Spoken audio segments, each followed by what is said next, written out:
I think I think the one thing that I wanted to just touch on is like the why, and really hammering that home from a perspective of a parent. Like the path that I've taken to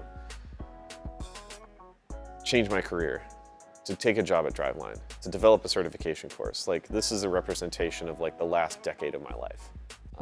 And that decade corresponds with having a 13-year-old daughter and an 11-year-old son. And I want them to have more success playing baseball than I did. I want them to have more validation playing the game than I did.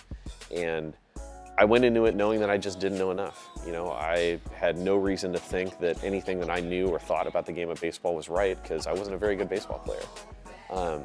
So I went pretty far down the rabbit hole about trying to check that box for myself and try to help my kids have successful athletic careers. Certification is an opportunity for anybody, mom, dad, volunteer, coach, to get a pretty distilled idea of like what Driveline thinks about how to develop youth baseball players to maximize their opportunity for both successful experiences now and positive outcomes the longer that they stay in the game. And then past all that, you know, we're just kind of proposing that there's a better way to think about this thing.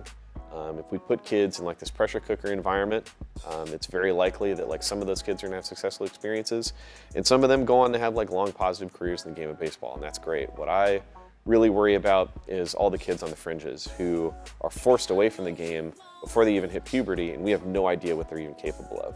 But they leave the game because playing baseball didn't make them feel good.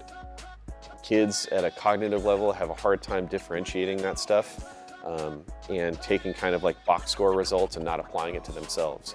So youth baseball development certification starts with that idea of like, it's really important that we understand the specific needs of our athletes and what we're trying to get out of this. It's not likely that all these kids are gonna go on to play Major League Baseball. What we can do and what we can increase the likelihood of is make sure that kids have fun playing the game of baseball. Make sure that they love the game of baseball. And then someday they grow up and they have kids of their own and they're inspired to have their kids play the game because they remember how much fun it was.